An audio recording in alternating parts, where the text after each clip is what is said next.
பத்தி கொஞ்சம் ஆழமா அலச போறோம். நீங்க நிறைய பேர் இந்த புத்தகத்தை பத்தி கேள்விப்பட்டிருப்பீங்க. நிச்சயமா. இது உலக அளவுல பல பேரோட பணத்தை பார்க்குற கண்ணோட்டத்தையே மாத்துன ஒரு புத்தகம்.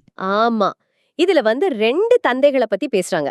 ஒருத்தர் நல்லா படிச்சவர், இன்னொருத்தர் பெரிய பணக்காரர். இவங்க மூலமா பணத்தை பத்தின ரெண்டு முற்றிலும் வேற உலகத்தை ஆசிரியர் நமக்கு காட்டுறாரு. கரெக்ட். இதுல சுவாரஸ்யமான விஷயம் என்னன்னா, இது வெறும் எப்படி பணம் சம்பாதிக்கிறதுன்னு சொல்ற புத்தகம் மட்டும் இல்ல. ம் இது ரெண்டு வித்தியாசமான மனநிலைகள், ரெண்டு வாழ்க்கை முறைகளை பற்றியது.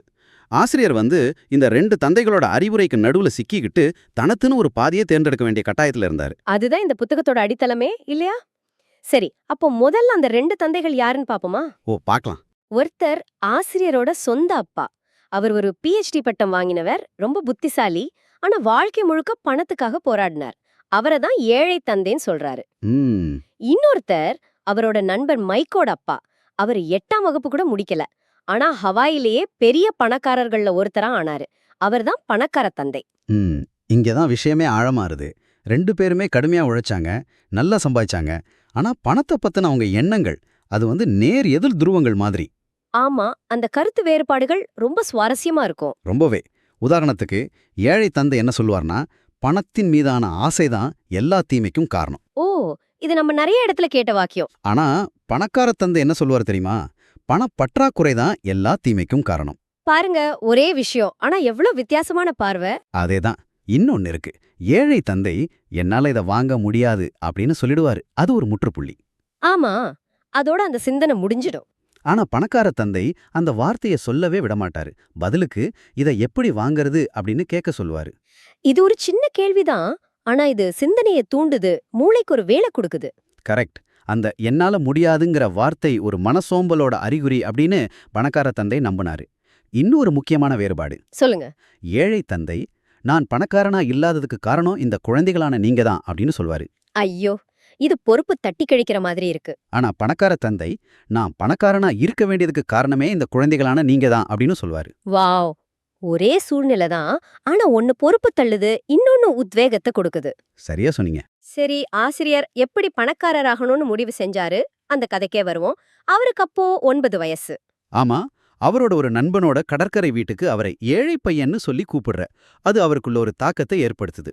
அப்போதான் பணக்காரனாகணும்னு முடிவு பண்றாரு. அவங்க அப்பா கிட்ட போய் வழி கேக்குறாரு. அவரோ, உன் மூளைய பயன்படுத்து அப்படின்னு மட்டும் சொல்றாரு. உடனே இவரும் அவரோட நண்பன் மைக்கும் சேர்ந்து ஒரு தொழில் தொடங்குறாங்க.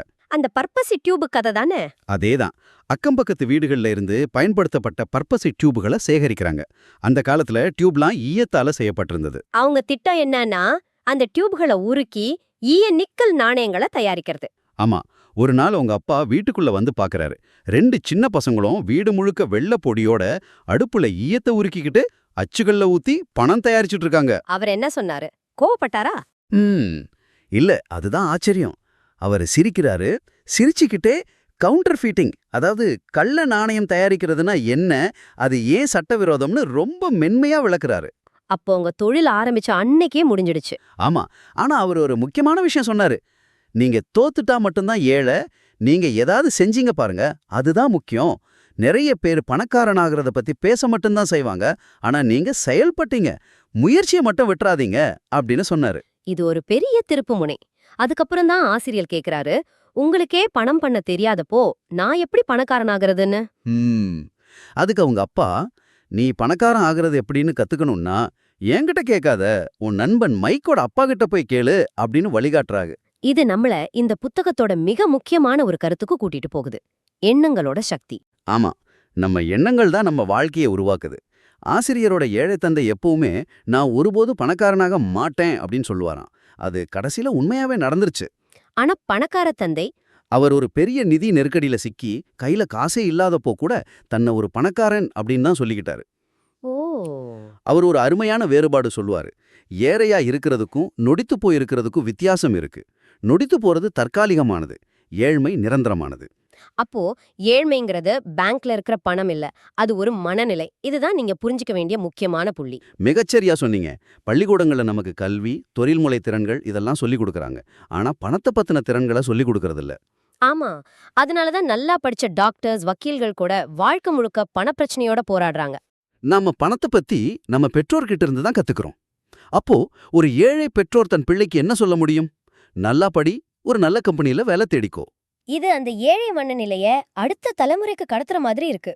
இதுக்கு நேர்மாறா பணக்கார தந்தை என்ன சொன்னாருன்னா, பணம் எப்படி வேலை செய்யுதுன்னு புரிஞ்சுக்கோ, அத உனக்காக எப்படி வேலை செய்ய வைக்கிறதுன்னு கத்துக்கோ. நான் பணத்துக்காக வேலை செய்யல, பணம் எனக்காக வேலை செய்யுது. இந்த வாக்கியமும் அடிக்கடி வரும். ஆமா, அதுதான் முதல் பாடம். பணக்காரர்கள் பணத்திற்காக வேலை செய்வதில்லை. அந்த 9வது வயசுல ஆசிரியர் அவரோட படிச்ச அப்பாவோட ஆலோசனையை கேட்கறத நிறுத்திட்டு பணக்கார தந்தை கிட்ட இருந்து கத்துக்க ஆரம்பிச்சாரு. அந்த ஒரு முடிவு தான் அவரோட வாழ்க்கையே மாத்துச்சு.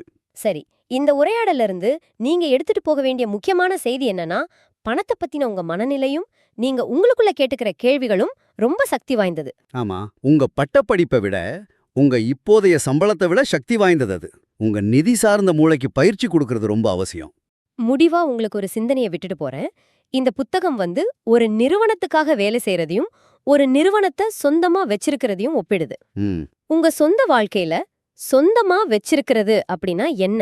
அது ஒரு பெரிய நிறுவனமா தான் இருக்கணும்னு அவசியம் இல்ல. கரெக்ட். ஒரு வேலையாளா மட்டும் இல்லாம, உங்க திறமைகளை, உங்க நிதி முடிவுகளை, உங்க தொழில் பாதைய நீங்க சொந்தமாக்கிக்கிறதா இருக்கலாம் இல்லையா?